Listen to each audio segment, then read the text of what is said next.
روانہ کر دی،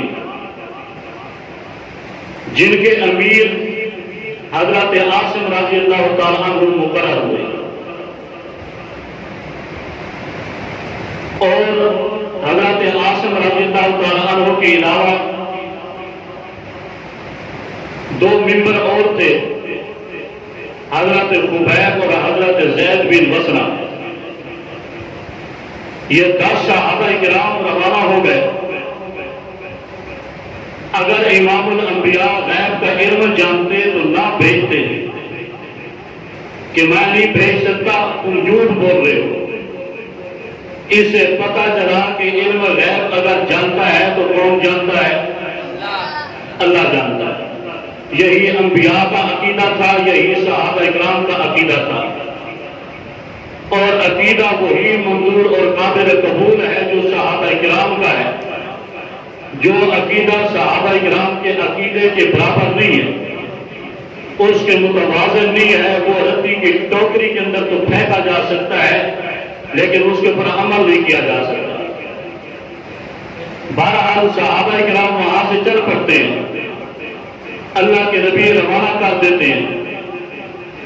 تاریخ اس بات کے پر شاہد ہے، اگر اللہ نے آنکھیں دی ہیں، آپ تاریخ کی کتابیں اٹھا کے پڑھ سکتے ہیں کہ جب صحابہ کرام مقام رجی تک پہنچتے ہیں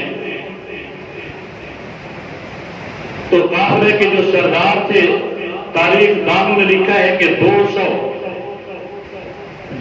مسلح افراد تھے مشرکین، لات منات عزا کے پجاری۔ ان میں سے ایک بندے نے غداری کرتے ہوئے اپنے چیلوں کو اطلاع کر دی کہ جن کے متعلق ہم نے میٹنگ کی تھی، منصوبہ بنایا تھا پلانے کی تھی، ان کو ہم مقام رجی تک لے آئے ہیں، تم پہنچ جاؤ۔ وہ لوگ آ جاتے ہیں اس مقام کے اوپر۔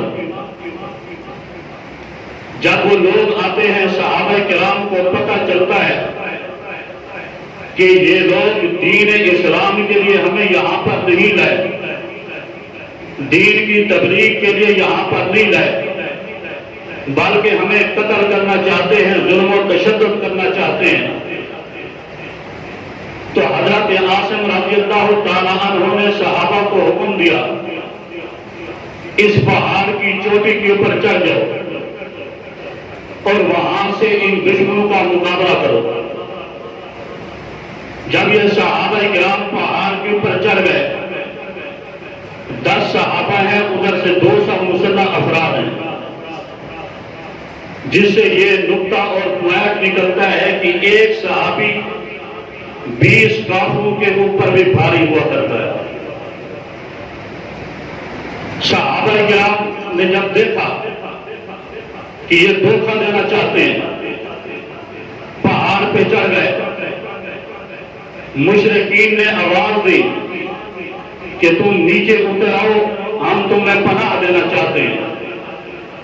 اس وقت عالم عرب کے اندر یہ بات پتھر پہ لکیر سمجھی جاتی تھی کہ اگر کوئی تمہیں پناہ کی آواز دے دے تو فوراً جو ہے سرنڈر کر دو، وہ تمہیں کچھ نہیں کہے گا۔ لیکن ان لوگوں کے اندر، ان کے دل کے اندر مکر تھا، فریب تھا۔ حضرت عاصم رضی اللہ تعالیٰ عنہ صحابہ کے کمانڈر امیر سمجھ گئے کہ یہ ہمیں دھوکہ دینا چاہتے ہیں، یہ پناہ نہیں دینا چاہتے بلکہ ہمیں مارنا چاہتے ہیں۔ حضرت عاصم نے کہا کہ میں تمہاری پناہ میں نہیں آتا، اللہ کی پناہ میں جانا چاہتا ہوں۔ اور حضرت عاصم رضی اللہ تعالیٰ عنہ نے ہاتھ اٹھائے، نگاہ اوپر اٹھائی اور کہا، اے اللہ، اللہم اخبر اللہ رسول اللہ، اے اللہ، ہم تیرے دین کی سربلندی کے لیے یہاں پہ آئے تھے، ان لوگوں نے ہمیں دھوکہ دے کر یہاں پر بلایا اور اب ان کے ارادے عظیم خطرناک ہیں۔ اے اللہ، ہماری خبر ہمارے رسول تک پہنچا دے۔ کچھ بات سمجھ آئی؟ فتوے تو بہت آسانی سے لگ جاتے ہیں لیکن دلیل کے ساتھ بات کرنی چاہیے۔ اللہم اخبر عنا رسولک، اے اللہ ہماری خبر کر دے ہمارے نبی محمد صلی اللہ علیہ وسلم کو۔ اگر خبر پہنچائیں گے تو کون پہنچائے گا؟ اونچی آواز سے کون پہنچائے گا؟ اللہم اخبر عنا رسولک، اے اللہ ہمارے حال سے ہمارے نبی کو باخبر کر دے۔ اللہ نے یہ دعا قبول فرمائی، اللہ رب العزت نے وحی بھیجی اور اپنے نبی کو بتلا دیا کہ آپ کی پیاری جماعت، آپ کے صحابہ کافروں کے نرغے کے اندر ہیں۔ اللہ کے نبی پریشان ہوئے اور دعا کی کہ اے اللہ ان کی حفاظت فرما، لیکن ہوتا ہوئی ہے جو منظور خدا ہوتا ہے، پوری کائنات بھی اگر دل لگائے، جو اللہ کر سکتا ہے کوئی بھی کچھ نہیں کر سکتا۔ قبر کی ایک رات متعین اور مقرر ہے، اگر اللہ نہ چاہے کوئی بھی ایک بال ٹیڑھا نہیں کر سکتا۔ اگر وہاں پہ موت لکھی ہوئی ہے تو دنیا کی جتنی طاقتیں ہیں وہ بے شک جتنا زور لگا لیں، موت اگر لکھی ہوئی ہے تو آ کر رہے گی۔ یہ ایمان بنانا چاہیے۔ صحابہ کرام نے حضرت عاصم نے اپنی دعا پہنچا دی، ادھر کافروں نے مسلمانوں کے ساتھ مقابلہ شروع کر دیا، صحابہ کرام شہید ہوتے چلے گئے، حضرت عاصم بھی آمنے سامنے آ گئے، کافر مقابلہ کر رہے ہیں۔ جب یہ دیکھا اے اللہ اب یہ کافر ہمیں شہید کرنا چاہتے ہیں، پھر دعا مانگتے ہیں، اے اللہ میں آیا تھا تیرے دین کی حفاظت کے لیے، جس طرح میں تیرے دین کی حفاظت کے لیے آیا تھا، اے اللہ تیرے دین، تیرے نبی کے دین سے محبت کی خاطر یہاں پہ آیا تھا، تیرے دین کی حفاظت کے لیے آیا تھا، اے اللہ آج میرے جسم کی حفاظت فرما۔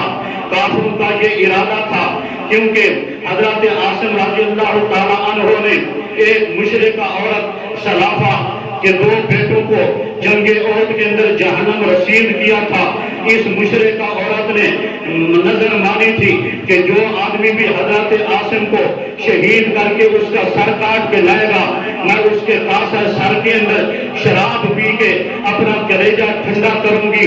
تو اللہ رب العزت کو یہ بات گوارا نہیں تھی کہ جو میرے نبی سے محبت رکھنے والے ہیں میں ان کی حفاظت کرنا بھی جانتا ہوں۔ حضرت عاصم نے دعا کی، اے اللہ میں تیرے دین کی حفاظت کے لیے آیا تھا، آج میری جسم کی حفاظت فرما۔ کافر آپ کے اوپر حملہ کرنے کی کوشش کرتے ہیں، پھر آخر مقابلہ کرتے کرتے حضرت عاصم شہید ہو جاتے ہیں، خون کے اندر لت پت ہو جاتے ہیں۔ حضرت عاصم کی دعا بارگاہ الہی کے اندر قبول ہو جاتی ہے۔ کافروں نے ارادہ کیا کہ ہم آپ کے حضرت عاصم کی لاش کا مسئلہ کریں گے، آپ کا سر کاٹیں گے، لیکن اللہ تعالیٰ نے آپ کی لاش کی حفاظت کی ذمہ داری اٹھا رکھی تھی، کیونکہ مشکل کشا وہی ہے، حاجت روا وہی ہے، نفع نقصان کا مالک وہی ہے، اولاد دینے والا وہی ہے، عالم الغیب وہی ہے، بگڑی بنانے والا وہی ہے، پتھر کے اندر کیڑے کو روزی دینے والا وہی ہے، مچھلی کے پیٹ کے اندر حضرت یونس کو زندہ رکھنے والا وہی ہے، حضرت یوسف کو مصر کے بادشاہ بنانے والا وہی ہے، تمہیں سے باحفاظت نکالنے والا وہی ہے، حضرت نوح کی کشتی کو جودی پہاڑ پہ لگانے والا وہی ہے، حضرت نوح علیہ السلام کو آپ کی قوم کے ساتھ حفاظت کے ساتھ بچانے والا وہی ہے۔ اللہ تعالیٰ نے حضرت عاصم کی دعا کو قبول کیا۔ کافروں نے ارادہ کیا شام کو ہم حضرت عاصم کی لاش کا مسئلہ کریں گے، سر کاٹ کے اس کے قاصر سر کے اندر شراب پی کے کلیجے کو ٹھنڈا کریں گے، لیکن اللہ تعالیٰ نے حضرت عاصم کی دعا کو قبول کیا۔ جب کافر آئے حضرت عاصم کی لاش کے قریب، اللہ تعالیٰ نے اپنی فوج کو بھیج دیا۔ کبھی اللہ تعالیٰ اگر چاہتا ہے تو اپنا بادشاہ کے مقابلے میں ابابیلوں کو بھیج دیتا ہے، اگر اللہ چاہتا ہے ابو جہل کے مقابلے میں معاذ المعاذ کو بھیج دیتا ہے، اگر اللہ چاہتا ہے حضرت ابرا بادشاہ کے مقابلے میں ابابیلوں کو بھیج دیتا ہے، اور اگر اللہ چاہتا ہے نمرود کے مقابلے میں مکھی اور مچھر کو بھیج دیتا ہے، اگر اللہ چاہتا ہے ان مشرک مشرکین کے مقابلے میں حضرت عاصم کی حفاظت کے لیے مکھیوں کو بھیج دیتا ہے. اللہ تعالیٰ نے حضرت عاصم کی دعا کو قبول کیا اور مکھیوں کو بھیج دیا. اللہ تعالیٰ کی یہ ننھی فوج 116 طیارے میرے دوستوں فجر سے لے کے شام تک، شام سے لے کے دوسری صبح تک حضرت عاصم کی لاش کی حفاظت کرتے رہے. یہ ننھی مکھیاں ادھر لات منات عزا کو پوجنے والے ہیں. لات منات عزا کے پجاری جب آتے ہیں حضرت عاصم کے قریب کہ ہم اس کا سر کاٹیں گے، تو دیکھتے ہیں کہ مکھیاں حضرت عاصم کی لاش کا پہرا دے رہی ہیں اور حفاظت کر رہی ہیں. کیوں نہ کریں؟ کیونکہ ان کا عقیدہ پختہ تھا، ان کا عقیدہ توحید والا تھا کہ اگر بچانے والی ذات ہے تو صرف اللہ کی ذات ہے، حفاظت کرنے والی ذات ہے تو صرف اللہ کی ذات ہے. حضرت عاصم شہید ہو جاتے ہیں. اس کے بعد حضرت خبیب اور حضرت زید بن بصرہ گرفتار ہو جاتے ہیں. حضرت خبیب کو حارث کے بیٹے صفوان بن امیہ، حضرت زید بن بصرہ کو صفوان ابن امیہ والے گرفتار کر کے لے جاتے ہیں. حضرت خبیب کو حارث کے بیٹے لے جاتے ہیں کیونکہ یہ اپنا انتقام لینا چاہتے تھے، بدلہ لینا چاہتے تھے. یہ حضرت خبیب کو حضرت زید ابن بصرہ کو گرفتار کر کے لے جاتے ہیں، علیحدہ گرفتار کر دیتے ہیں، قید کر دیتے ہیں، لوہے کی زنجیروں کے اندر جکڑ دیتے ہیں، بیڑیوں کے اندر جکڑ دیا جاتا ہے. حضرت خبیب حارث کے گھر کے اندر قید ہو جاتے ہیں. ایک دن ایسا آتا ہے حضرت خبیب جب دیکھتے ہیں کہ میری پھانسی کا وقت قریب آ چکا ہے، حضرت خبیب حارث کی بیٹی سے نظافت کے لیے، پاکیزگی کے لیے ایک آلہ طلب کرتے ہیں.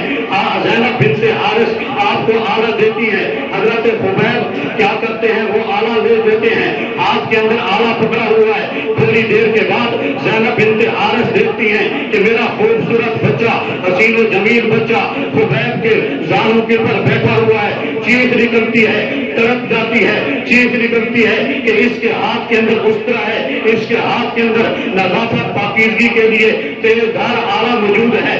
آج تو یہ میرے بچے کو ذبح کر دے گا کہ کیا پتہ میں شہید ہو جاؤں، لیکن میں انتقام کے طور پہ اس کو ذبح کر دوں. جب چیخ نکلتی ہے، ماں کی ممتا جب تڑپتی ہے، حضرت خبیب کہتے ہیں میں کیا ہو گیا ہے تجھے، کیوں چیخ رہی ہے؟ میرے دوست زینب بنت حارث کہتی ہے میں اس وجہ سے تڑپ گئی ہوں کہ آج میرا بچہ ذبح ہو جائے گا، کیونکہ آپ بھی قید کے اندر موجود ہیں، آپ کو شہید کر دیا جائے گا.